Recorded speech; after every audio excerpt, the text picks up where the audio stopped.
Choisis comment tu paies ou dégages. Mon demi-frère a crié alors que j'étais assise dans le cabinet du gynécologue, mes points de suture encore frais. J'ai dit non. Il m'a giflé si fort que j'ai heurté le sol. La douleur dans mes côtes.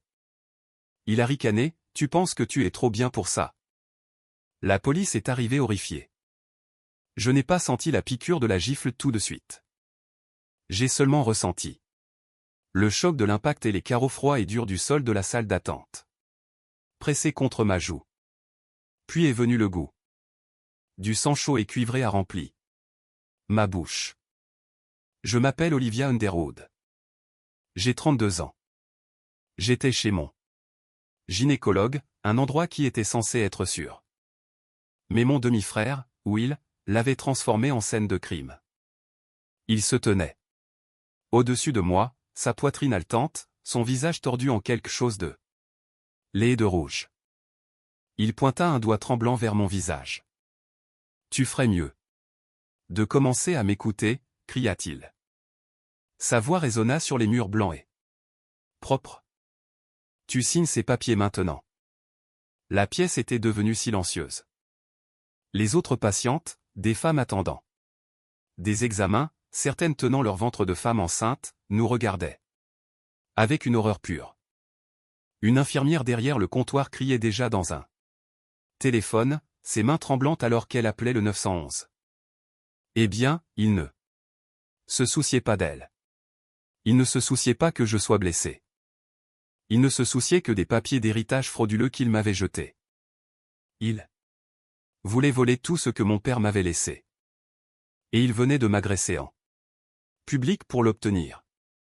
J'ai craché du sang sur le sol. Je l'ai regardé à travers mes cheveux en désordre. Il pensait m'avoir brisé. Il pensait que je signerais. Parce que j'avais peur. Mais en restant là, humilié et en sang, j'ai réalisé quelque chose. Je n'allais pas signer. Il avait fait une erreur. Ce n'était pas la fin. Ma guerre ne faisait que commencer. Mais avant de vous raconter comment tout a basculé, aimez et abonnez-vous. Laissez un commentaire. D'où regardez-vous? Je m'appelle Olivia Underwood.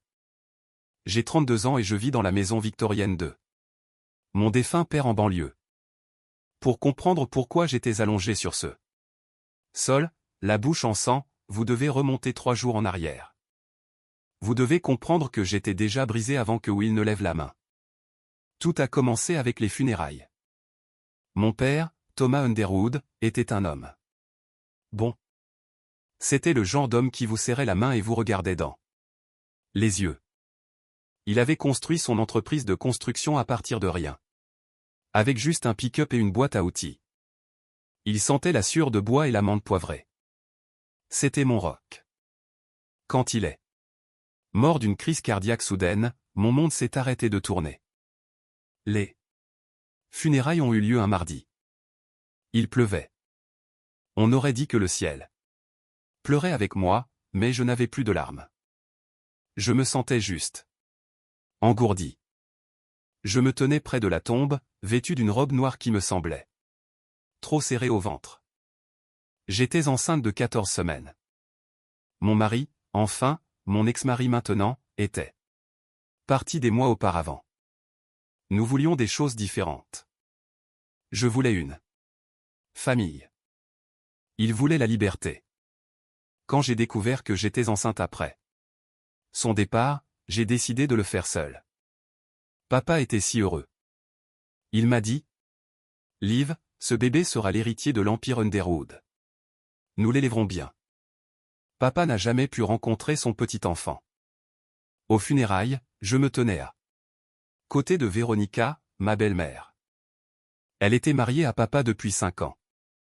C'était une belle femme, d'une manière acérée et froide. Elle portait un voile noiré.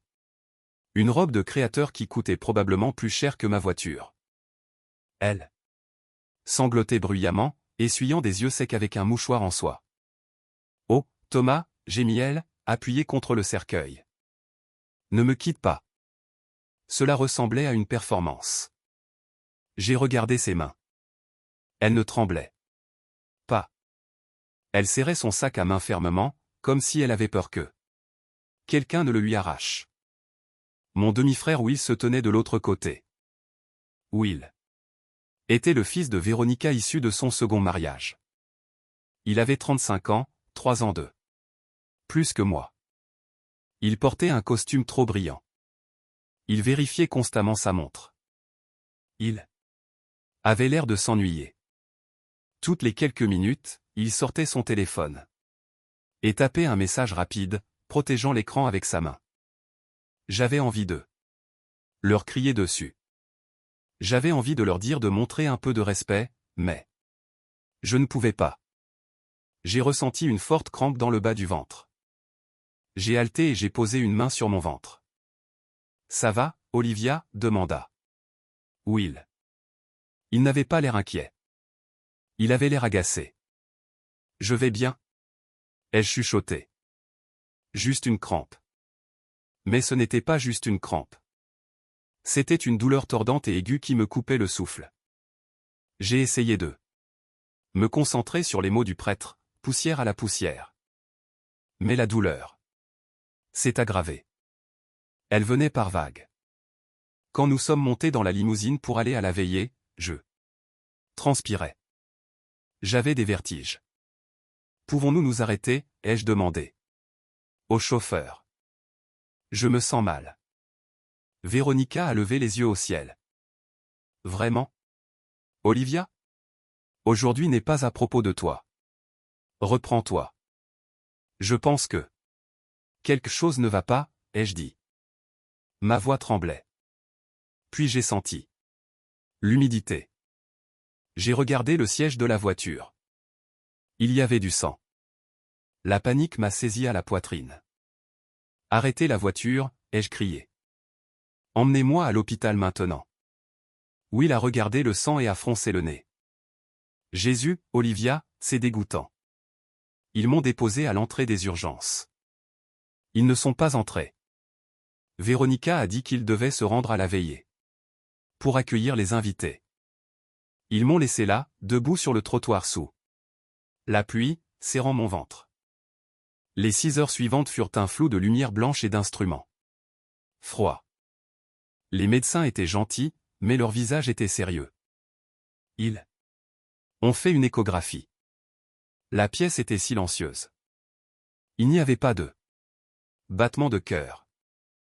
J'ai perdu le bébé. Ils ont dû pratiquer une procédure. Appeler des essais pour tout nettoyer. C'était une urgence. J'étais allongé sur le lit d'hôpital, fixant les carreaux du plafond, comptant les petits points. 1, 2, 3.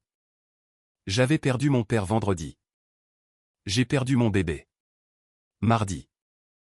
Je me sentais vidé, comme si quelqu'un avait fouillé en moi et avait retiré tout ce qui faisait de moi un être humain. J'étais juste une coquille. Une coquille vide et endeuillée. Je suis resté à l'hôpital toute la nuit. Personne n'est venu me rendre visite.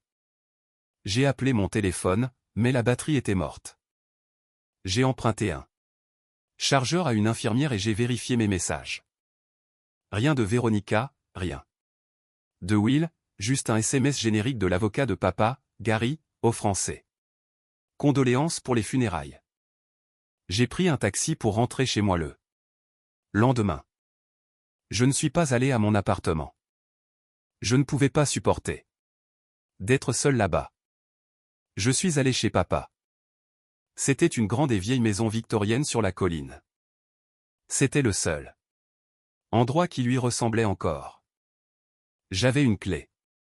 Je suis entré. La maison était silencieuse. La veillée était terminée.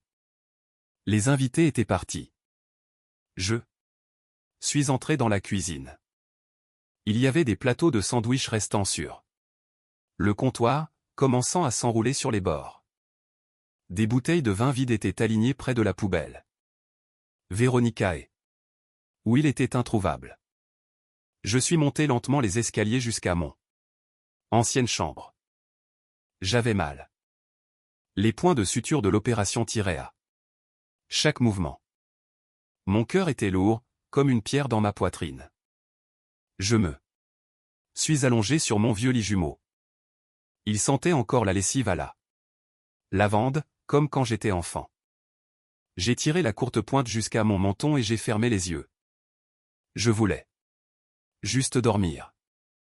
Je voulais dormir pendant 1 an. Je me suis assoupi d'un sommeil agité, rêvant du rire de papa et du cri d'un bébé. Je me suis réveillé au son d'un moteur diesel. C'était fort, grondant juste devant ma fenêtre. J'ai cligné des yeux, confuse. L'horloge sur la table de chevet indiquait 10 heures. J'avais dormi pendant 14 heures. Je me suis assise, grimaçant à la douleur dans mon abdomen. Je me suis dirigé vers la fenêtre et j'ai regardé dehors.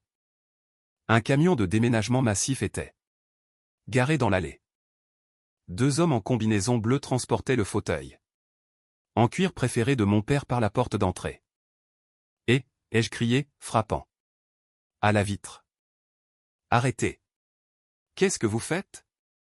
J'ai attrapé ma robe de chambre et j'ai couru en bas. J'ai failli trébucher 2 fois. Mes jambes étaient faibles. J'ai dévalé la porte d'entrée, pieds nus sur le porche froid. Arrêtez. Ai-je crié au déménageur. Posez ça. C'est le fauteuil de mon père. Les déménageurs se sont arrêtés et se sont regardés. L'un d'eux a haussé les épaules. Nous avons un bon de travail, madame. Le plus grand a dit, quel bon de travail? Qui vous a embauché? Nous. J'ai tourné sur moi-même. Véronica et Will se tenaient près du garage. Véronica portait un survêtement et tenait un presse-papier. Will était appuyé contre une voiture de sport, buvant un café latte. Véronica, ai-je dit, la voix tremblante. Qu'est-ce qui se passe? Pourquoi déménagez-vous les affaires de papa? Véronica a levé les yeux de son presse-papier. Elle a souri, mais son sourire n'a pas atteint ses yeux. Oh, vous êtes réveillé. Bien. Nous avons besoin que vous déplaciez votre voiture. Le camion a besoin de plus d'espace pour tourner. Ma voiture. Je l'ai regardée. Je viens de rentrer de l'hôpital. J'ai perdu le bébé, Véronica. Mon père vient de mourir. Qu'est-ce que vous faites? Nous vidons la maison, a dit Will. Il a bu une gorgée de son café. Elle est vendue. Vendue? J'avais l'impression d'avoir reçu un coup de poing. Qu'est-ce que tu veux dire vendu? Papa n'est mort que depuis 5 jours. Vous ne pouvez pas vendre la maison. C'est notre maison. C'était la maison de Thomas. Véronica m'a corrigé. Elle marchait, ses talons claquant sur le trottoir. Elle a sorti un document plié de son sac à main. Et maintenant, c'est à moi d'en faire ce que je veux. Elle me tendit le papier. Je le pris. Mes mains tremblaient tellement que le papier bruissait. C'était un testament. Dernière volonté et testament de Thomas Underwood. J'ai parcouru les pages, mes yeux flous. J'ai vu du jargon juridique, des dates et des signatures. Puis j'ai vu le paragraphe qui importait. Moi, Thomas Underwood, étant saint d'esprit, je lègue par la présente l'intégralité de mon patrimoine, y compris tous les biens immobiliers, les comptes bancaires et la Underwood Construction Company, à ma chère épouse Véronica Underwood. À ma fille, Olivia, je ne laisse rien, car elle a choisi son propre chemin. C'est un mensonge, ai-je chuchoté. Je les ai regardés. C'est un mensonge. Papa n'aurait jamais écrit ça, il me l'avait dit. Il m'avait dit la semaine dernière que l'entreprise serait la mienne. Il m'avait montré les papiers l'année dernière. Véronica a ri. C'était un son rude et sec. Les gens changent d'avis, Olivia. Thomas a réalisé Que vous n'étiez pas faite pour les affaires. Vous êtes trop émotive. Regardez-vous maintenant. Un gâchis. Je viens d'être opéré. J'ai crié. Des larmes chaudes et en colère me piquaient les yeux.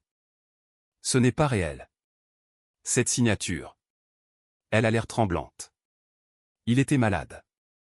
Olivia, dit Will, s'avançant. Il me dominait. Il était grand, large d'épaules, à force d'heures à la salle de sport, pas de travail acharné comme papa. Sa main n'était pas stable à la fin. Il a eu une crise cardiaque. J'ai dit qu'il n'était pas malade. Il allait bien vendredi matin. J'ai déjeuné avec lui. Stress, dit Véronica avec dédain. Il était sous beaucoup de stress. Surtout à cause de vous et de votre drame personnel.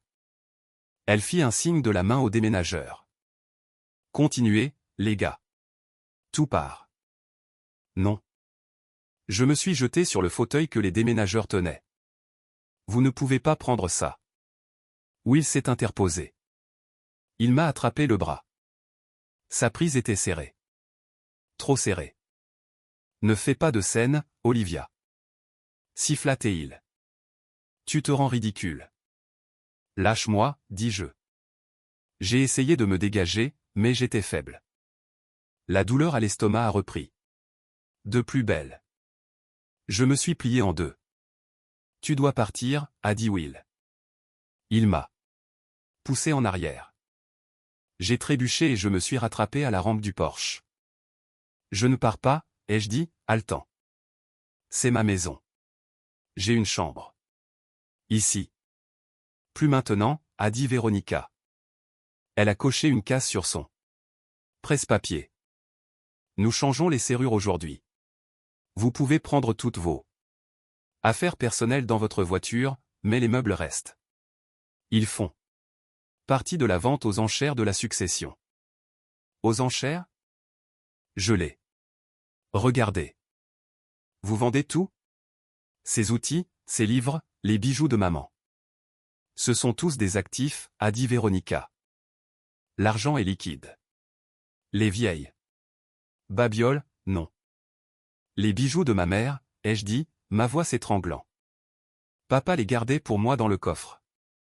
Le collier de perles, la bague en saphir, Véronica a souri. Je n'ai vu aucune mention spécifique de bijoux dans le testament, Olivia.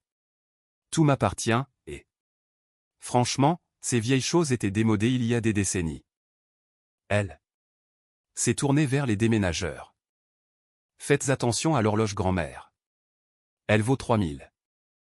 Je me tenais là, frissonnante dans l'air froid du matin. Je saignais. Je faisais mon deuil et j'étais en train d'être effacé. Je vais me battre, ai-je dit. J'ai essayé de donner de la force à ma voix, mais elle est sortie mince et faible. Je vais prendre un avocat. Je sais que papa n'a pas écrit ça. Will a ri. Il s'est approché de moi, assez près pour que je sente son coûteux parfum. Avec quel argent, Liv? Tu as ton salaire d'enseignante. Tu penses pouvoir t'attaquer aux avocats de la succession? Nous avons les papiers. Nous avons l'argent. Tu n'as rien. Il m'a donné un coup de coude dans la poitrine. Rentrez chez vous, Olivia. Retournez à votre petit appartement et pleurez votre bébé mort. Laissez les affaires aux adultes. La cruauté de la chose m'a coupé le souffle. Il a utilisé mon chagrin comme une arme. Je l'ai regardé. Vraiment regardé. J'ai vu l'avidité dans ses yeux. J'ai vu l'arrogance et pour la première fois j'ai vu autre chose. La peur. Il poussait trop fort. Il était trop agressif. Si le testament était réel, pourquoi était-il si en colère? Pourquoi agissait-il si vite? Papa n'était même pas encore froid dans la terre. Je ne signerai rien, dis-je doucement. Et je ne partirai pas avant d'avoir les perles de ma mère. Dégage de la propriété, dit Will, le visage assombri. Ou j'appelle les flics et je te fais arrêter pour intrusion. Intrusion? C'est la maison de mon père. C'est la maison de Véronica. Cracha Will. Maintenant, disparaît. Je ne suis pas parti. Je me suis assise.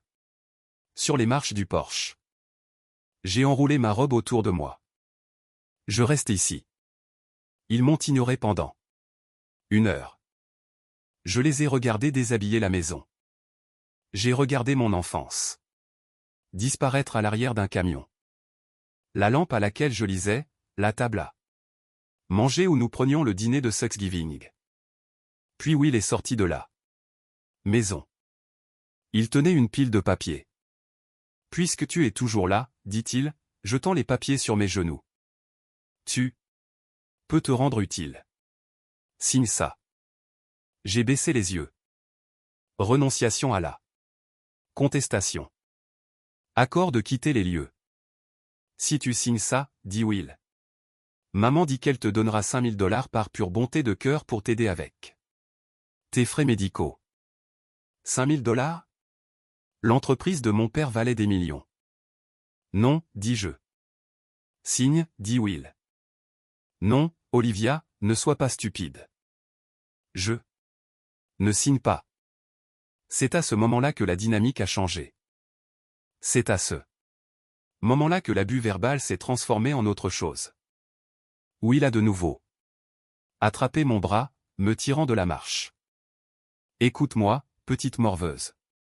Tu vas signer ça. Nous essayons d'être gentils.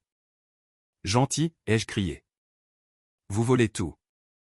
J'ai tiré mon bras en arrière. J'ai perdu l'équilibre et je suis tombé sur l'allée en gravier. Mes genoux se sont éraflés contre les rochers. La douleur dans mon ventre était un couteau aiguisé et brûlant. Will se tenait au-dessus de moi. Pendant une seconde, j'ai cru qu'il allait me donner un coup de pied. Nous verrons à quel point tu es têtu, a-t-il dit. Tu as un rendez-vous de suivi avec ton médecin demain, n'est-ce pas, Dr Evans? J'ai levé les yeux, surprise. Comment sais-tu cela? Je sais tout, Olivia. Je connais ton emploi du temps. Je connais ton solde bancaire. Je sais que tu es fauché. Il sourit. Nous serons là. Apporte un stylo. Il se retourna et rentra dans la maison. Je restai assise sur le gravier, la terre et le sang sur mes genoux. Je réalisais alors que je n'avais pas seulement affaire à une belle famille avide. J'avais affaire à des prédateurs. Je suis monté dans ma voiture. J'ai démarré. Je ne suis pas allé à mon appartement. Je suis allé dans un motel bon marché. En périphérie de la ville. Je ne voulais pas qu'il me trouve. J'avais besoin de réfléchir. Cette nuit-là, seul dans la chambre du motel, j'ai pleuré jusqu'à ne plus pouvoir respirer. J'ai pleuré mon père. J'ai pleuré mon bébé. J'ai pleuré la vie que je pensais avoir. Mais quand le soleil s'est levé le lendemain matin, les larmes ont cessé. Un œuf froid et dur s'est formé dans mon estomac. Ils voulaient un combat. Ils allaient l'avoir. Mais j'ai fait une erreur. Je pensais pouvoir les combattre avec des mots. Je pensais pouvoir les raisonner. Je ne savais pas jusqu'où ils étaient prêts à aller. Je suis allé à mon rendez-vous chez le médecin le lendemain. J'avais besoin du bilan. Je devais m'assurer que je guérissais physiquement. J'étais assise dans la salle d'attente, lisant un magazine sur la parentalité que j'aurais dû reposer, quand la porte s'est ouverte. Will est entré. Il ne souriait plus. Il avait l'air furieux. Il a marché droit vers moi et cela nous amène au sol, au sang dans ma bouche, au moment où tout a changé. La gifle a résonné. C'était un son sec et claquant, comme une branche sèche qui se brise. Pendant une seconde, le monde entier s'est réduit à la brûlure cuisante sur ma joue gauche. Ma tête a basculé sur le côté. J'ai perdu l'équilibre sur la chaise glissante de la salle d'attente et j'ai glissé frappant le sol durement. Mes hanches ont claqué contre les carreaux. J'ai goûté la saveur cuivrée du sang. Il avait coupé l'intérieur de ma lèvre. Contre mes dents. J'ai levé les yeux. Il se tenait au-dessus de moi. Son visage était rouge, les veines saillantes de son cou. Il ressemblait à un étranger. Ce n'était pas le demi-frère ennuyeux que j'avais ignoré lors des fêtes de famille. C'était un homme violent. « Tu ferais mieux de m'écouter » cria-t-il. Je le fixais, stupéfaite. Il m'avait vraiment frappé en public dans un cabinet médical. « Tu penses pouvoir te cacher » cria-t-il, pointant un doigt vers mon visage. « Tu penses pouvoir nous échapper ?» Signe ces putains de papiers, Olivia. Le choc commença à s'estomper, remplacé par une rage sourde et tremblante. J'essuyai ma bouche avec le dos de ma main. Elle est revenue rouge. « Appelez la police » ai-je crié, ma voix semblait éraillée. « Que quelqu'un appelle la police !» La réceptionniste était déjà au téléphone, les yeux écarquillés de terreur. « Monsieur, vous devez reculer. J'appelle le 911 tout de suite. » Will a regardé autour de lui, semblant réaliser où il se trouvait pour la première fois. Il a vu la femme enceinte dans le coin serrant le bras de son mari. Il a vu la vieille femme le fixant, la bouche ouverte. Il m'a nargué. Ce n'est pas fini. Il s'est tourné pour partir, mais un agent de sécurité du hall principal a bloqué l'entrée. Le garde était un homme grand, plus âgé, avec une moustache grise. « Ne bougez pas, mon garçon » a dit le garde calmement. Will a soufflé. « C'est ma sœur. C'est une dispute familiale. Elle est hystérique. Elle vient de faire une fausse couche. Elle n'est pas dans son état normal. » Il m'a frappé, ai-je dit, luttant pour me lever. Une infirmière est venue m'aider. Il m'a agressé. Will a croisé les bras. Je l'ai à peine touchée. Elle est tombée. Elle est faible. La police est arrivée 5 minutes plus tard. 2 agents, ils ont pris des dépositions. Ils ont regardé ma lèvre enflée. Ils ont regardé l'empreinte de main rouge qui fleurissait sur ma joue. Ils ont menotté Will. Le regarder être emmené hors du bureau, les mains derrière le dos, m'a procuré une bouffée de satisfaction, mais elle a été de courte durée. J'ai fait ma déposition. Je leur ai parlé du testament, du harcèlement, de la menace. L'officier, un jeune homme nommé l'adjoint Miller, a hoché la tête avec sympathie. Nous le inculperons d'agression simple, a dit Miller. Il sera traité au centre-ville. Il est dangereux, ai-je dit. Il doit être maintenu en prison. C'est un délit, madame. À moins qu'il n'ait des antécédents, il sera probablement libéré sous caution rapidement. Je suis retourné au motel pour me nettoyer. Mon visage battait. Je me suis regardé dans le miroir. Ma lèvre était fendue. Ma joue était violette et bleue. J'avais l'air d'une victime. Je détestais ça. J'ai décidé que je ne pouvais pas rester au motel. Ce n'était pas sûr. Je devais rentrer chez moi, pas chez papa qui était parti, mais à mon appartement. J'avais besoin de mes propres affaires. J'avais besoin de me ressaisir. J'ai conduit jusqu'à mon immeuble. C'était un bel endroit, une unité au 2e étage avec un balcon. J'y avais vécu pendant 3 ans. J'ai monté les escaliers, cherchant mes clés. J'étais épuisé. Je voulais juste me mettre de la glace sur le visage et dormir. J'ai mis la clé dans la serrure. Elle ne tournait pas. J'ai froncé les sourcils. Je l'ai secoué. Rien. J'avais l'impression que c'était la mauvaise clé. J'ai reculé et j'ai vérifié le numéro. 2 milliards. C'était mon appartement. J'ai essayé à nouveau. Toujours. Rien. Puis j'ai vu le morceau de papier scotché à la porte, à hauteur des yeux. Avis d'expulsion. Je l'ai fixé.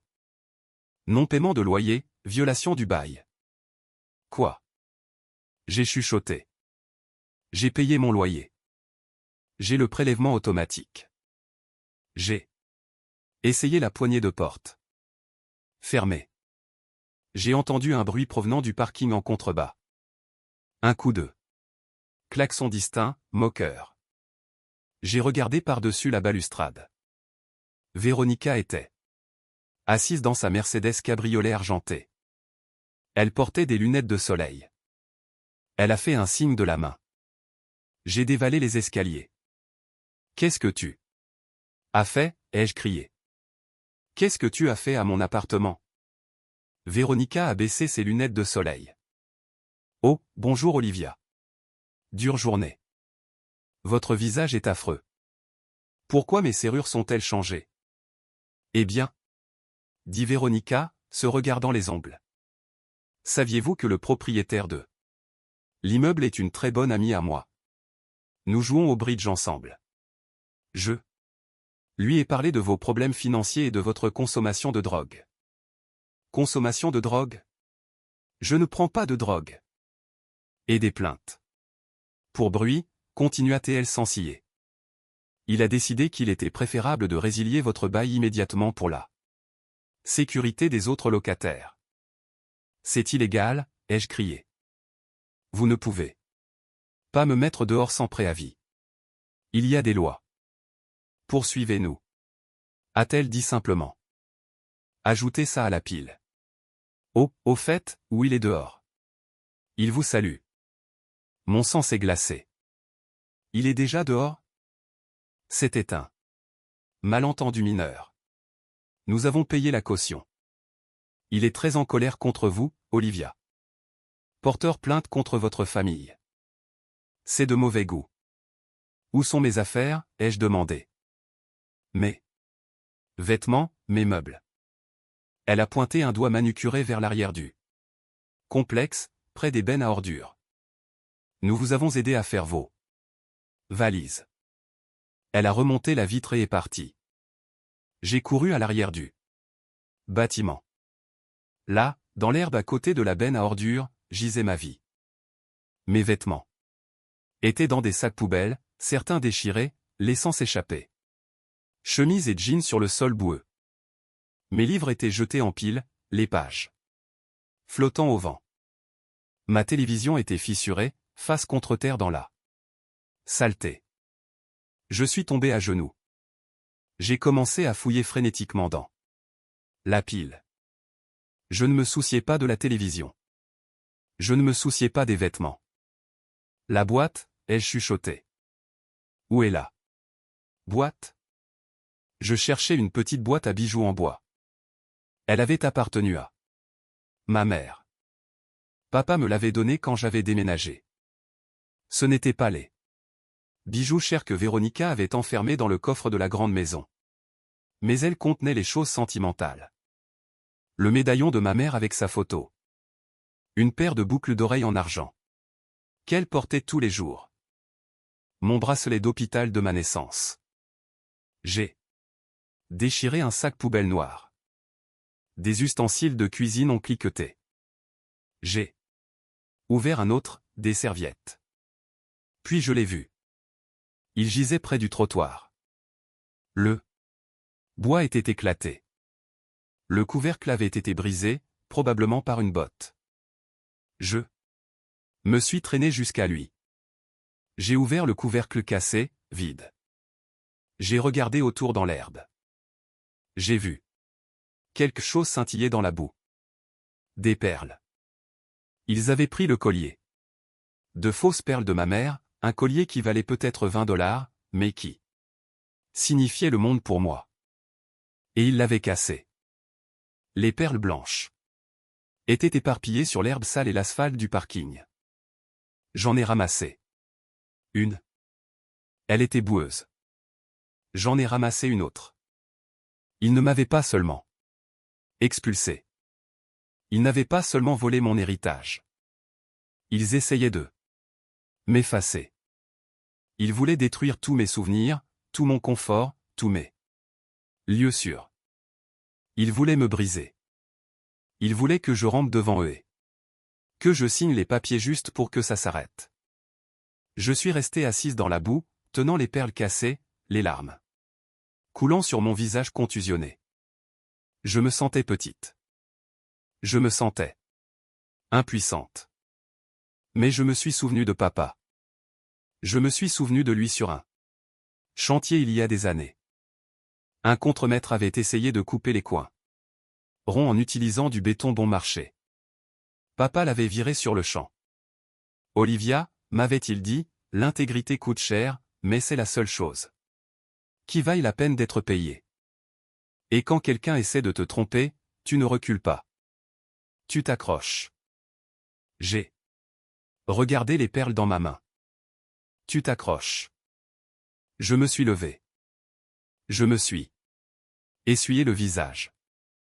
J'ai mis les quelques perles que j'ai pu trouver dans ma poche.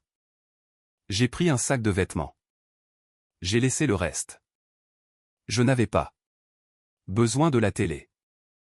Je n'avais pas besoin des meubles. J'avais besoin d'alliés. Je ne pouvais pas aller voir mes amis. Ils étaient tous de jeunes professionnels qui ne sauraient pas comment gérer cela. J'avais besoin de quelqu'un qui connaissait papa. Quelqu'un qui connaissait l'entreprise. Quelqu'un qui savait où étaient enterrés les squelettes. Je suis monté dans ma voiture. J'ai entré l'adresse dans mon GPS. Margie. Marjorie. Margie Simpson. Elle avait été la comptable de papa pendant 40 ans. Elle avait pris sa retraite l'année dernière. Elle avait 73 ans, mesurait 1,50 m et était aussi coriace que du vieux cuir. C'était la seule personne que Véronica n'avait jamais réussi à charmer. J'ai quitté la ville en direction de la banlieue. Il commençait à faire nuit. Mon visage me faisait mal. Mon cœur me faisait mal. Mais mes mains étaient fermes sur le volant. Je n'allais plus fuir. J'allais faire la guerre. Margie vivait dans un petit bungalow rangé avec un jardin plein de nains. C'était une maison paisible, complètement en décalage avec le chaos de ma vie. J'ai frappé à la porte. Il était 20 h. La lumière du porche s'est allumée. La porte s'est ouverte d'un entrebâillement, retenu par une chaîne. Un œil bleu suspect a jeté un coup d'œil. Qui est là, Margie? C'est moi, Olivia. La porte a claqué, la chaîne a cliqueté, puis elle s'est ouverte en grand. Margie se tenait là, vêtue d'une robe de chambre fleurie, tenant une tasse de thé. Elle a regardé mon visage contusionné. Elle a regardé ma lèvre fendue, ses yeux se sont rétrécis. Elle n'a pas halté. Elle n'a pas crié. Elle a juste reculé et a ouvert la porte plus grand. Entre, dit-elle. Sa voix était comme du gravier. Et dis-moi lequel d'entre eux a fait ça. Je suis entré.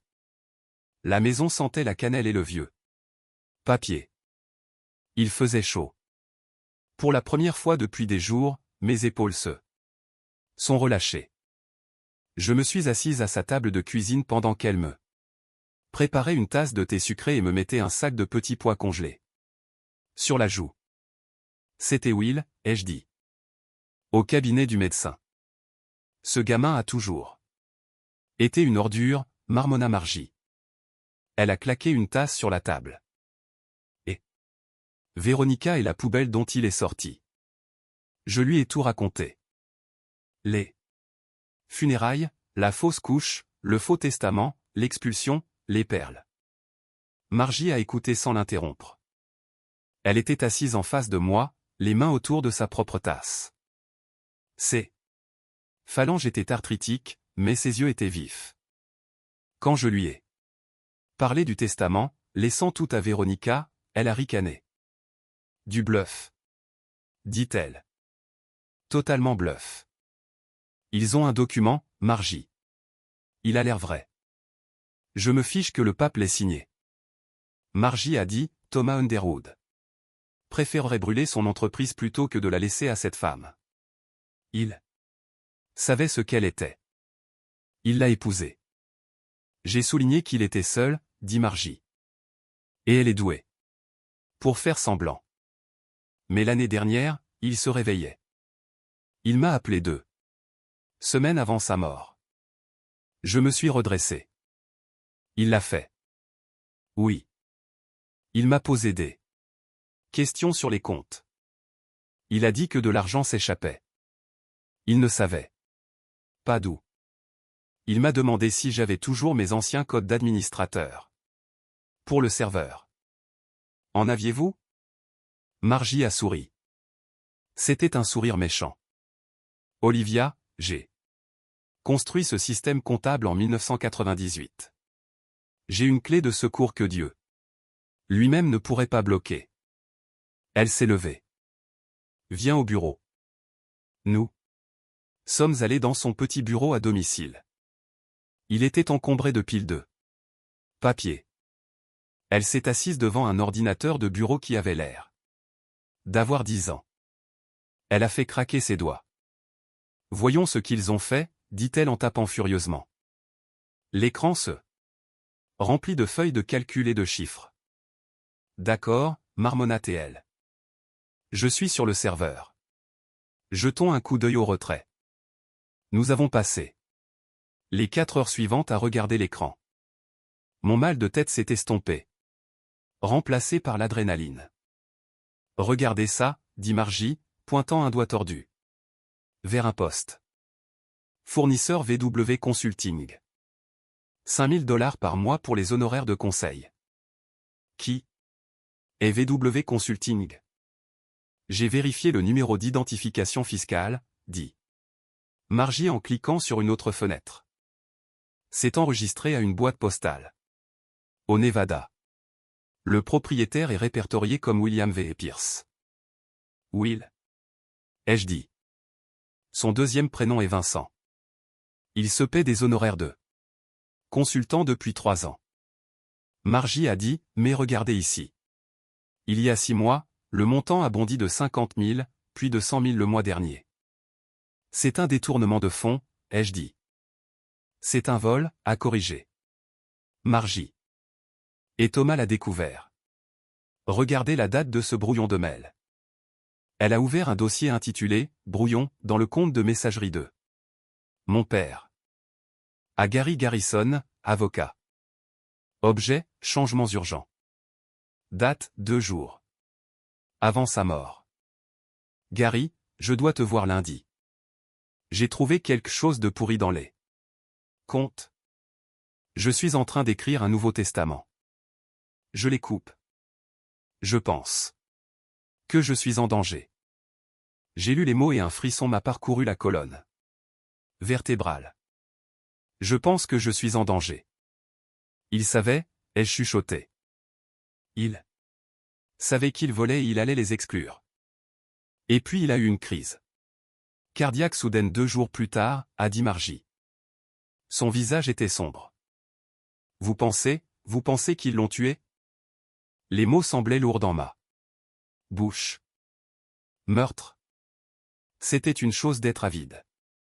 C'en était une autre d'être un tueur.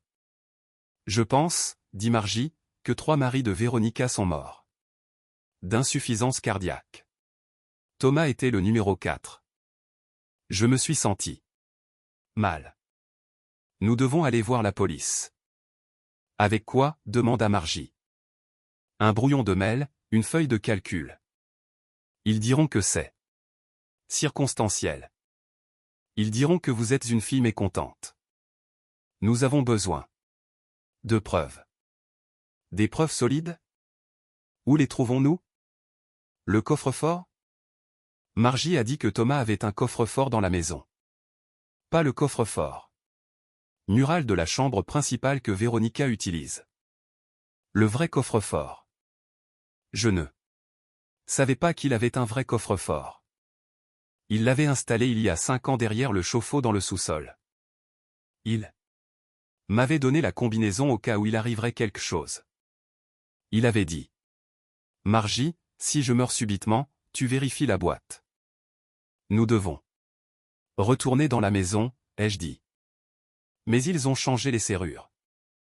Margie a dit. J'ai pensé à la vieille maison victorienne. J'ai pensé aux étés que j'y avais passés adolescente, à me faufiler pour retrouver des amis. Je connais un moyen d'entrer. J'ai dit, il y a une fenêtre du conduit à charbon dans le sous-sol. Le loquet est cassé depuis 2005. Papa ne l'a jamais réparé parce qu'il pensait que c'était trop petit pour que quiconque puisse s'y faufiler. Margie m'a regardé. Tu n'es plus une adolescente, Liv. Et tu viens d'être opérée. Je vais passer? Ai-je dit, je dois. Nous avons fait un plan. Nous irions la nuit suivante. Margie conduirait la voiture de fuite. Je m'introduirais. C'était fou. C'était dangereux. Mais en regardant les chiffres sur cet écran, en voyant comment ils avaient dépouillé mon père vivant, je ressentais une froide détermination. Je ne me battais plus seulement pour de l'argent. Je me battais pour la justice. Je suis resté chez Margie cette nuit-là. J'ai dormi sur son canapé-lit.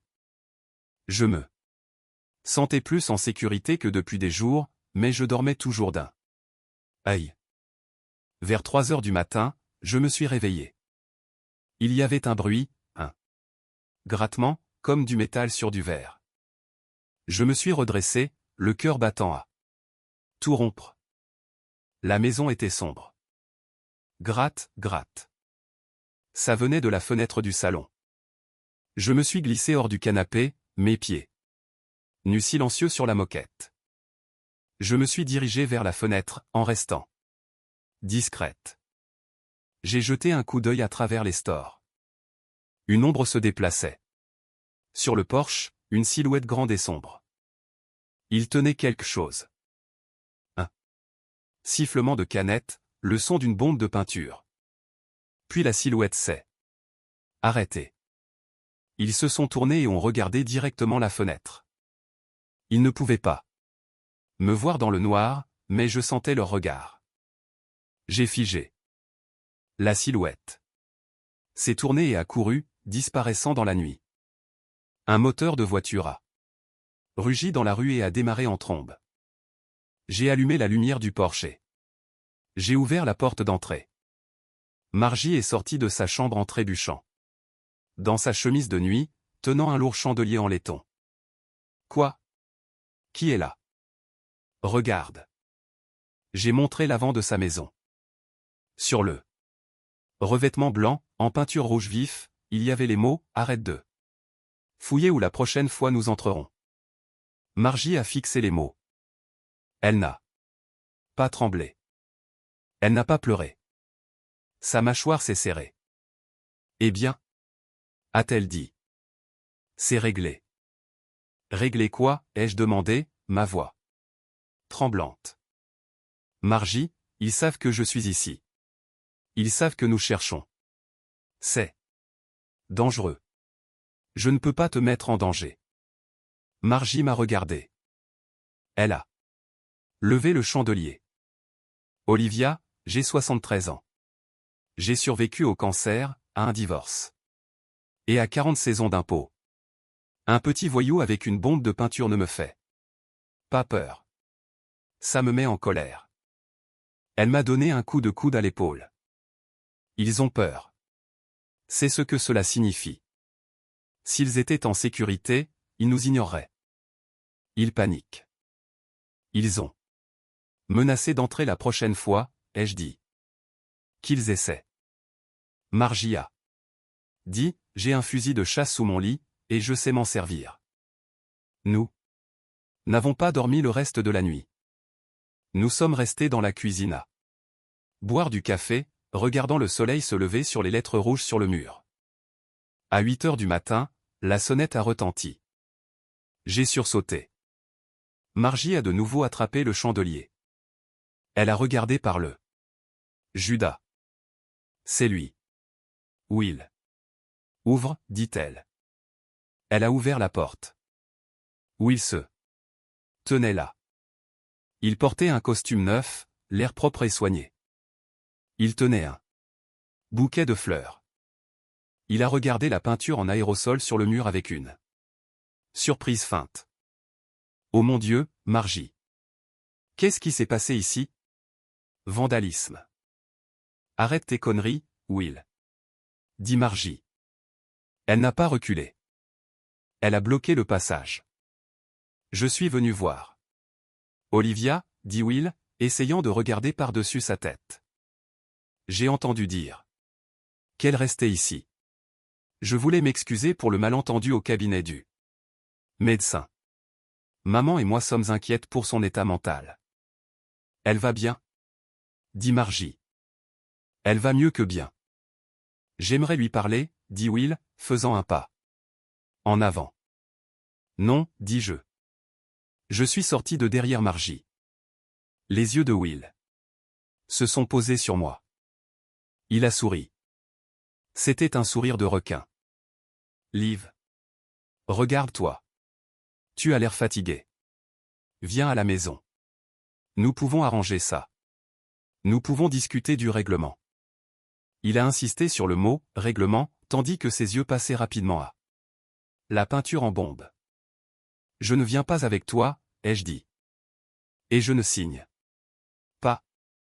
Olivia, dit Will, sa voix baissant jusqu'à un ton bas et menaçant.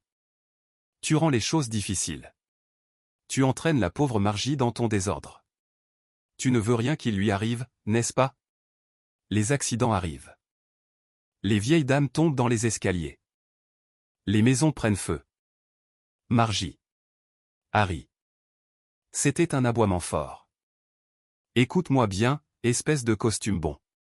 Marchez, a dit Margie. Elle est sortie sur le porche et a donné un coup de chandelier à Will en plein dans la poitrine. Si tu me menaces encore, j'auditerai ta vie si fort que tes ancêtres le sentiront.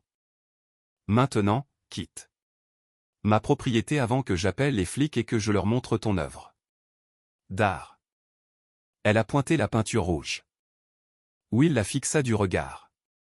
Son masque s'est effacé. Il ressemblait à un enfant capricieux. Vous faites une erreur, dit-il. Tous les deux. Il a jeté les fleurs par terre et est retourné à sa voiture en tapant du pied. Je l'ai regardé partir. Mes mains tremblaient, mais plus de peur. De rage.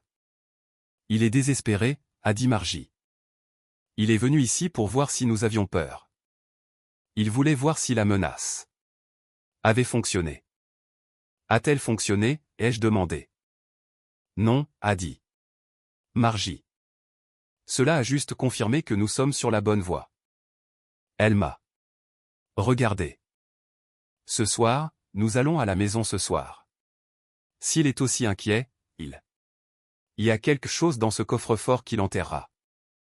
Ce soir, ai-je acquiescé. La peur était toujours là, nichée dans mon estomac comme une pierre froide. Je savais que Will était capable de violence. Je l'avais senti sur mon visage. Je savais que Véronica était capable de cruauté.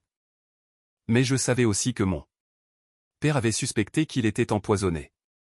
Je savais qu'il avait essayé de prévenir Gary. Si j'arrêtais maintenant, il gagnait. Si j'arrêtais maintenant, la mort de papa ne signifiait rien. La perte de mon bébé ne signifiait rien. Je suis allé à la quincaillerie cet après-midi. J'ai acheté une lampe de poche, un pied de biche et une paire de salopettes foncées. Ma guerre n'était plus silencieuse. Elle était bruyante. C'était de la peinture rouge sur une maison blanche. Et ce soir, ce serait un cambriolage. J'étais prête à récupérer ce qui était à moi. À 2 heures du matin, le monde était plongé dans l'obscurité. Nous avons garé la berline de Margie 2 rues plus loin de la maison de mon père. Le quartier était silencieux. Tu as 20 minutes, a chuchoté Margie. Elle a vérifié sa montre. Si tu ne reviens pas, je passe cette voiture par là. Porte d'entrée. Je reviendrai, ai-je dit. J'ai glissé hors de la voiture. Je portais une salopette noire et des gants. Mon ventre battait là où les points de suture guérissaient, une douleur sourde et constante, mais l'adrénaline en atténuait le pire. Je me suis glissé à travers la haie du voisin et je suis tombé dans l'arrière-cour. La maison se dressait au-dessus de moi, sombre et vide. Véronica et Will logeaient dans un hôtel du centre-ville pendant les rénovations. La maison semblait abandonnée. Elle ressemblait à un tombeau. Je suis allé au soupirail de la cave. Il était couvert de feuilles mortes. Je les ai dégagées et j'ai trouvé l'ancien conduit à charbon. Il était petit, rouillé et sale. J'ai prié pour que le loquet soit toujours cassé. J'ai poussé. Il a gémi, le métal grinçant sur le métal, puis s'est ouvert vers l'intérieur. J'ai pris une inspiration et j'ai glissé les pieds en premier dans le trou. C'était un passage étroit. Le béton rugueux me raclait le dos. J'ai sifflé de douleur alors que mon estomac pressait contre le rebord, mais j'ai forcé. Je suis tombé sur un tas de poussière froide dans la poubelle du sous-sol. J'étais dedans. J'ai allumé ma lampe de poche. Le faisceau coupait l'obscurité, illuminant le sous-sol poussiéreux. Il sentait la terre humide et la sueur de bois de mon père. Je me suis déplacé rapidement. Je suis passé devant les établis, devant les cartons empilés de décorations de vacances, jusqu'au coin des services. Là, il était, le vieux chauffe-eau. Papa avait dit à Margie, derrière le chauffe-eau. Brique lâche. Je me suis glissé derrière le réservoir. C'était chaud et exigu. J'ai passé mes mains gantées sur le mur de briques. Une brique semblait lâche. Je l'ai remuée. Elle a glissé. Derrière, il y avait un petit coffre-fort métallique gris encastré dans les fondations. J'ai sorti le bout de papier que Margie m'avait donné. 4 minutes, 15 minutes, 88. Mon anniversaire. J'ai tourné le cadran. À droite vers 4, à gauche. Vers 15, à droite vers 88. Clic. La poignée a tourné. La porte s'est ouverte. Mon cœur battait si fort que je pouvais l'entendre dans mes oreilles. J'ai tendu la main à l'intérieur. Il y avait une épaisse enveloppe Kraft et une petite boîte à pilules oranges. Je les ai saisies et je me suis assise sur le sol sale pour regarder. J'ai d'abord ouvert l'enveloppe. Dernière volonté et testament de Thomas Underwood. Daté de 3 jours avant sa mort. Notarié par une signature frénétique que je ne reconnaissais pas, mais il y avait un sceau. Je l'ai parcouru. Moi, Thomas Underwood, révoque par la présente tous les testaments antérieurs. Je lègue 100% de la Underwood Construction Company et tous les actifs à ma fille Olivia Underwood. Ma femme Véronica ne recevra rien. Les larmes me sont montées aux yeux. Il l'avait fait. Il avait essayé de me protéger. J'ai fouillé plus profondément dans l'enveloppe. Il y avait une lettre manuscrite sur du papier à bloc-notes jaune. Libby, si tu lis ça, j'ai fait une erreur. J'ai attendu trop longtemps. Je pense que Véronica m'empoisonne. Mon café a un goût amer tous les matins. Mon cœur s'accélère quand je reste immobile. J'ai trouvé les virements bien faits. Il saigne l'entreprise à blanc. Je vais voir Gary lundi. Si je n'y arrive pas, vérifie les pilules. Je t'aime, gamine. Reste forte, papa. J'ai mis une main sur ma bouche pour étouffer un sanglot. Il savait qu'il avait peur et il était seul et il savait. J'ai pris le flacon de pilule. L'étiquette indiquait « médicament pour le cœur, digoxine, mais à l'intérieur les pilules avaient l'air différentes. Elles étaient légèrement de nuances de blanc différentes. Certaines semblaient crayeuses. J'ai tout mis dans ma poche zippée. J'avais la preuve. J'ai grimpé sur le bac à charbon. Sortir fut plus difficile que d'entrer. J'ai dû me hisser, en forçant sur mes bras, en me raclant de nouveau l'estomac. J'ai serré les dents contre la douleur. Pour papa, ai-je pensé, pour le bébé. Je suis tombé sur l'herbe, haletante. J'ai couru vers la voiture. Margie a déverrouillé la porte à mon approche. Tu l'as, demanda-t-elle. J'ai levé l'enveloppe. Je l'ai. Allons-y, dit-elle.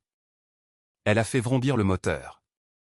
Alors que nous nous éloignions, j'ai regardé une dernière fois la maison. Ce n'était plus une maison. C'était une scène de crime. Le lendemain matin, nous sommes entrés dans le bureau de Gary Garrison, l'avocat de mon père.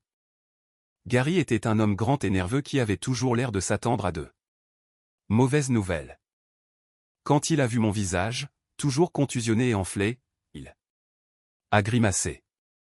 Olivia, a-t-il dit, j'ai entendu parler de l'altercation avec Will. Je suis tellement désolé. Oublie mon visage, Gary. Ai-je dit. J'ai jeté l'enveloppe sur son bureau en acajou. Lisa. Il a ouvert l'enveloppe. Il a lu le testament. Il a lu la lettre. Son visage est devenu pâle. Il a enlevé ses lunettes et s'est frotté les yeux. Thomas m'a appelé, a chuchoté Gary. Il a laissé un message vocal dimanche soir. Il a dit qu'il avait besoin de mettre à jour son dossier. Je ne l'ai pas rappelé avant lundi matin. À ce moment-là, il était parti. Ils l'ont tué, Gary, ai-je dit, ma voix était ferme. Et nous allons le prouver. Gary a regardé le flacon de pilule. C'est grave. C'est un cas de meurtre capital.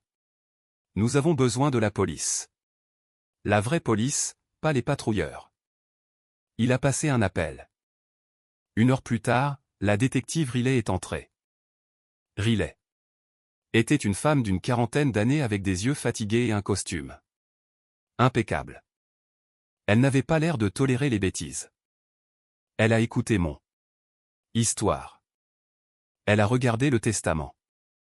Elle a lu la lettre. Quand elle a vu la lettre, son comportement a changé. Elle a cessé de prendre des notes et m'a regardé intensément. Vous me dites que Veronica Underwood a déjà été mariée? Demanda Riley. 3 fois. Margie a ajouté depuis le coin. J'ai vérifié. Hier soir.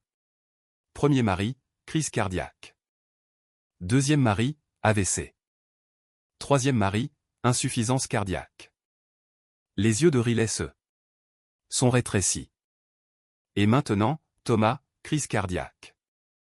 Elle a ramassé le flacon de pilule avec une main gantée. J'emmène ça au laboratoire. Immédiatement. Si ces pilules ont été trafiquées, nous avons des motifs pour une exhumation. Exhumation, j'ai frissonné. La pensée qu'il déterre. Papa. Pour prouver l'empoisonnement, dit Riley doucement. C'est la seule façon d'être sûr. Nous avons attendu 3 jours les résultats du laboratoire. Ces 3 jours furent une agonie. Je suis resté chez Margie, dormant par intermittence. Il a appelé mon téléphone 10 fois par jour. Je n'ai pas répondu. Jeudi, Riley nous a rappelé au poste. Elle a posé un rapport sur la table. Digitalis? A-t-elle dit. Digital. Cela imite une crise cardiaque si vous faites une overdose. Les pilules dans cette bouteille, ce n'était pas ces médicaments pour le cœur. C'était de la digital écrasé pressé en forme similaire, une dose létale. Elle l'a empoisonné, ai-je dit. La pièce semblait froide. Elle lui donnait du poison. Tous les matins avec son café. Nous avons aussi trouvé autre chose, a dit Riley en sortant un dossier. Nous avons obtenu un mandat pour les relevés téléphoniques de Veronica, sur la Base de la lettre. Elle vous traquait, Olivia. Me traquait? Elle a installé une application espion sur votre téléphone il y a des mois. Probablement lorsque vous êtes venu dîner le dimanche. Elle connaît votre emplacement. Elle lit vos SMS. C'est ainsi que Will a su pour votre rendez-vous chez le médecin. C'est ainsi qu'il savait quand vous étiez au salon funéraire. Je me suis senti violé. J'ai mis la main dans ma poche et j'ai éteint mon téléphone. Alors? Arrêtez-les, a dit Margie, claquant sa main sur la table. Allez-les chercher. Riley a secoué la tête. Nous devons les lier à l'acte. Nous savons que les pilules l'ont tué, mais nous devons prouver qu'ils les ont mises là. Nous avons besoin d'une confession ou nous avons besoin qu'ils s'incriminent eux-mêmes. Elle m'a regardé. Olivia, es-tu prête à faire quelque chose de dangereux? Quoi, ai-je demandé. Nous avons besoin que tu portes un micro, a dit Riley. Nous avons besoin que tu les rencontres. Nous avons besoin que tu leur dises que tu es prête à signer les papiers. Nous avons besoin que tu joues la victime une dernière fois. J'ai touché ma joue meurtrie. J'ai pensé à papa buvant son café amer. Je le ferai, ai-je dit. Le rendez-vous était prévu pour vendredi après-midi, une semaine après les funérailles. J'ai rallumé mon téléphone. J'ai envoyé un SMS à Will. Je n'en peux plus. Tu as gagné. Je suis fauché et je suis fatigué. Je signerai les papiers. Donne-moi juste l'argent. Il a répondu en 30 secondes. Intelligente. Bureau de papa. 14 heures, ne sois pas en retard. Je suis allé au poste de police à midi. Une agente m'a scotché un petit microphone sur la poitrine, juste sous ma bretelle de soutien-gorge. Le fil courait le long de mon flanc jusqu'à un minuscule émetteur scotché dans le bas de mon dos. C'est sensible, m'a dit Riley. Tu n'as pas besoin de crier. Fais-les parler. Fais-les admettre que le testament est faux. Faites-leur mentionner les pilules si vous le pouvez. Et s'ils me fouillent? Ai-je demandé. S'ils vous touchent, dit Riley. Nous entrons. Nous serons dans le fourgon dehors. Nous aurons des yeux sur le bâtiment. Vous dites la phrase de code si vous êtes en difficulté. Quelle est la phrase de code? J'aimerais que papa soit là. J'ai acquiescé. J'aimerais que papa soit là. J'ai conduit jusqu'au siège de la compagnie de construction. C'était un bâtiment moderne en verre dont papa était si fier. Je me suis garé à ma place habituelle. Je suis entré dans le hall. La réceptionniste, une gentille fille nommée Sarah, qui me connaissait depuis des années, m'a regardé avec pitié. Je suis tellement désolé pour votre papa, Olivia, a-t-elle chuchoté. Merci, Sarah, ai-je dit. Ils sont à l'étage. Ils sont dans la salle de conférence principale. J'ai pris l'ascenseur. Mes mains tremblaient. Je les ai mises dans mes poches pour le cacher. Je devais avoir l'air brisé. Je devais avoir l'air vaincu. J'ai descendu le couloir. Les photos de papa sur le mur semblaient me regarder. L'intégrité coûte cher, avait-il dit. Aujourd'hui, j'en payais le prix. J'ai poussé les lourdes portes vitrées de la salle de conférence. Où il était. Assis au bout de la table, sur la chaise de papa. Il avait les pieds posés sur la surface d'acajou. Véronica se tenait près de la fenêtre, regardant le panorama de la ville.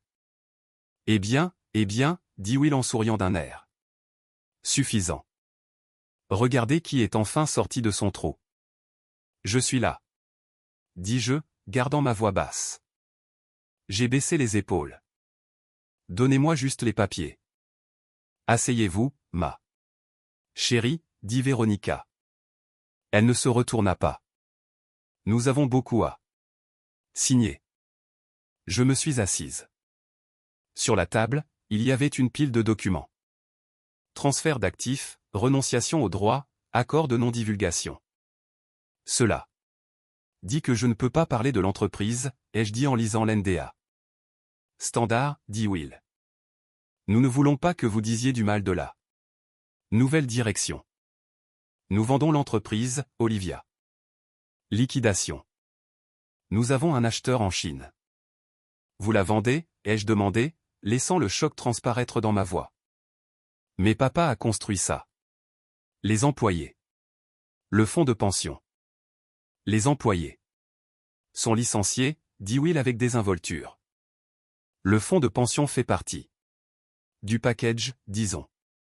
Nous encaissons. D'ici lundi, nous serons sur une plage à Murcie. Vous ne pouvez pas faire ça. Ai-je dit, c'est du vol. C'est des affaires, dit Will. Il fit glisser un stylo sur la table. Signe. Et le testament, ai-je demandé. Celui que vous m'avez montré. C'était un faux, n'est-ce pas? Papa n'a pas signé ça. Will a ri. Il a regardé Véronica. Elle en est toujours là. Véronica s'est retournée. Son visage était froid. Est-ce que ça compte, Olivia? Thomas est mort. Le résultat est le même. Il vous soupçonnait, ai-je dit doucement. Il m'a dit qu'il pensait être empoisonné. La pièce est devenue silencieuse.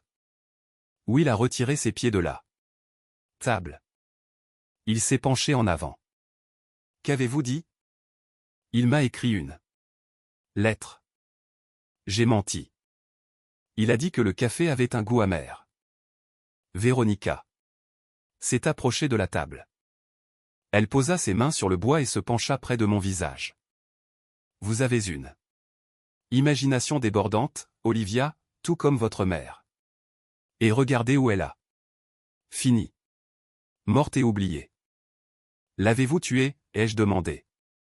Avez-vous échangé ces pilules? Véronica a souri. C'était la chose la plus terrifiante que j'ai jamais vue. Thomas était un vieil homme faible, chuchota-t-elle.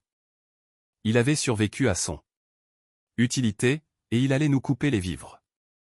Nous avons fait ce que nous avions à faire, tout comme nous le faisons avec toi. Alors, tu l'admets, dis-je. Je n'admets rien, dit Véronica, se redressant. Mais qui vous croirait? La fille en deuil, hystérique, qui vient de perdre un bébé. Vous êtes pathétique. Signez les papiers, Olivia, grommela Will. Ou peut-être aurez-vous un autre accident, comme au cabinet du médecin. Peut-être que cette fois vous ne vous réveillerez pas. J'ai regardé le stylo. J'ai regardé Will. J'ai regardé Véronica. Je l'avais. J'avais la menace. J'avais l'aveu du mobile. Je me suis redressé. Je n'étais plus affalé. J'ai regardé Will droit dans les yeux. Je ne signe pas, ai-je dit. Ma voix était claire et forte. Quoi? Will s'est levé. J'ai dit, je ne signe pas et je ne suis pas seul. J'ai fouillé dans ma poche et j'ai sorti le flacon de pilule orange. Je l'ai posé sur la table. J'ai trouvé le coffre-fort, Will. J'ai trouvé le vrai testament et j'ai trouvé la digitale. Le visage de Will est devenu blanc. Véronica a halté. Petite salope, rugit Will. Il a bondi par-dessus la table. Il m'a saisi à la gorge. Ses mains étaient énormes et chaudes. Il serra. J'aimerais que papa soit là, ai-je crié en m'étouffant. Les portes vitrées ont explosé vers l'intérieur. Agents fédéraux, lâchez ça. Mettez-vous au sol. Des hommes en gilet pare-balles ont envahi la pièce. Des fusils étaient levés. Will s'est figé. Ses mains étaient toujours autour de mon cou. Lâchez-la maintenant. Cria Riley, pointant son arme sur la tête de Will. Will lâcha prise. Il trébucha en arrière, levant les mains. Elle m'a attaqué. Elle est folle. Retombé sur la chaise, toussant, haletant. 2 agents plaquèrent Will au sol. Il heurta le sol durement. Lâchez-moi. Savez-vous qui je suis? Véronica tenta de s'enfuir. Elle s'élança vers la porte latérale. Ne bougez pas, cria Riley. Véronica s'arrêta. Elle tourna son visage, un masque de purène. Je veux mon avocat. C'est un coup monté. Cette fille a placé des preuves. Riley s'approcha d'eux. Véronica et lui passa les menottes. Véronica Underwood, vous êtes en état d'arrestation pour le meurtre de Thomas Underwood. Complicité de meurtre et de fraude. Vous avez le droit de garder le silence. Meurtre? Véronica a hurlé. Vous n'avez aucune preuve. Nous avons les pilules, a dit Riley calmement. Nous avons le faux testament. Nous avons l'enregistrement audio de vous admettant qu'il allait vous couper les vivres. Et nous avons l'ordre d'exhumation. Véronica est restée silencieuse. Le combat l'a vidée. Elle s'est effondrée. Je me suis levé. Mon cou me faisait mal. Mon visage me faisait mal. Mais je me sentais plus légère que l'air. Je me suis approché d'eux. L'endroit où il était cloué au tapis. Il respirait lourdement. Son visage était pressé contre le sol. Tu vas en prison, Will, ai-je dit. Pour très longtemps. Il m'a regardé. Ses yeux étaient humides. Liv, s'il te plaît. Je ne savais rien de l'empoisonnement. C'était elle. C'était son idée. Je voulais juste l'argent. Tu l'as regardé. Mourir, ai-je dit. Et tu m'as giflé alors que je saignais. Tu es un lâche. Ils les ont traînés dehors. J'ai regardé par la fenêtre alors qu'il était poussé à l'arrière des voitures de police. Les lumières clignotaient en rouge et bleu contre les bâtiments gris de la ville. Des employés se rassemblaient dans le couloir, chuchotant, l'air effrayé. J'ai ouvert la porte de la salle de conférence. C'est bon, leur ai-je dit. Ils sont partis. L'entreprise est en sécurité. Gary Garrison est arrivé en courant. Dans le couloir. Il m'a regardé, puis les chaises vides. Nous les avons eus? Nous les avons eus, ai-je dit. Je me suis effondré sur une chaise. L'adrénaline a chuté. J'ai commencé à trembler. J'ai enfoui ma tête dans mes mains et j'ai pleuré. Non pas de chagrin cette fois, mais de soulagement. Margie est arrivée quelques minutes plus tard. Elle s'est approchée et a posé une main sur mon épaule. Tu as bien fait, ma gamine. Dit-elle, ton père serait fier. Il me manque, Margie, ai-je sangloté. Il me manque tellement. Je sais, dit-elle. Mais tu as sauvé son héritage. Tu as tout sauvé. Le procès a duré 1 an. C'était un cirque. Les médias ont adoré l'histoire. La veuve noire et le demi-frère diabolique. J'ai témoigné. Je me suis assise à la barre et j'ai tout raconté au jury. J'ai regardé Véronica dans les yeux. Elle m'a fixé, froide et impénitente. Les preuves étaient accablantes. Les pilules correspondaient à la toxicité dans le corps de papa. L'expert en écriture a prouvé que le testament était un faux créé par Will. La comptable judiciaire, Margie, a expliqué au jury chaque dollar volé. Le verdict est tombé. En 4 heures. Coupable de tous les chefs d'accusation.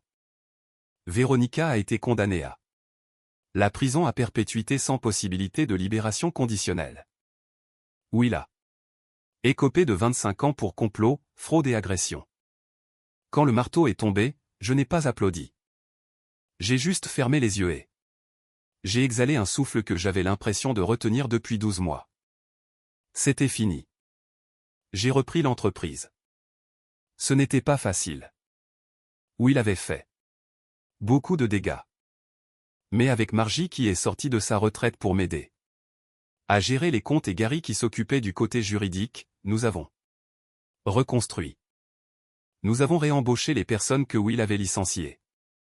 Nous avons restauré le fonds de pension. Je suis retourné vivre dans la maison de papa. Je l'ai rénové. J'ai peint les murs gris avec des couleurs chaudes. J'ai transformé le sous-sol où j'avais rampé à travers le conduit à charbon en cave à vin, mais j'ai gardé le coffre-fort en souvenir. Un après-midi, environ 2 ans plus tard, j'étais au supermarché. J'ai tendu la main vers une boîte de céréales et j'ai touché les mains d'un homme. « Oh, excusez-moi, dit-il. » Il avait des yeux gentils et un sourire doux. Je l'ai reconnu. Dr. Brox, il avait l'air surpris. Olivia, des urgences, il était le médecin qui m'avait soigné la nuit où j'avais perdu le bébé. Celui qui avait été gentil quand ma famille m'avait abandonné. Nathan, dit-il. S'il vous plaît, appelez-moi Nathan. Nous sommes allés prendre un café, puis dîner. Il était calme, constant et honnête. Il ne se souciait pas de mon argent ou de mon entreprise. Il se souciait de moi. Nous sommes mariés dans le jardin de la maison de papa. Margie était ma demoiselle d'honneur. Elle portait une robe rose vif et fumait un cigare à la réception. Et puis le miracle est arrivé. J'avais 35 ans. Nous essayions depuis un moment. Quand j'ai vu les 2 lignes roses sur le bâtonnet, j'ai éclaté en sanglots. J'étais terrifié. Mais cette fois, c'était différent. Cette fois, j'avais un partenaire. J'avais la paix. 9 mois plus tard, j'ai donné naissance à un petit garçon en bonne santé. Nous l'avons appelé Thomas. Une semaine après la naissance, je suis allé au cimetière. C'était un jour d'automne clair. Les feuilles prenaient des couleurs or et rouge. Je me suis dirigé vers la tombe de papa. La pierre tombale était en granit simple. Thomas Underwood, père bien-aimé, bâtisseur. Je me tenais là, mon fils dans les bras. Il dormait, enveloppé dans une couverture bleue. Salut, papa. Ai-je chuchoté. Le vent bruissait dans les arbres. On aurait dit un soupir. J'ai amené quelqu'un pour que tu le rencontres, ai-je dit. J'ai touché la joue du bébé. C'est Tommy. J'ai regardé la tombe. J'ai pensé à la guerre que j'avais menée. J'ai pensé au sang sur le sol, aux perles brisées, à la peur. Cela m'avait changé. Je n'étais plus la même fille qui s'était tenue là aux funérailles. Faible et victimisée. J'étais plus forte maintenant. J'étais une survivante. Je l'ai fait, papa. Ai-je dit, j'ai sauvé l'entreprise. Je les ai mis en prison, et je suis heureuse. J'ai déposé une seule rose blanche sur la pierre. Repose-toi. Maintenant, ai-je dit. Je m'en occupe. Je me suis retourné et j'ai marché vers la voiture où Nathan m'attendait. Je n'ai pas regardé en arrière. Je n'en avais pas besoin. Ma guerre était finie.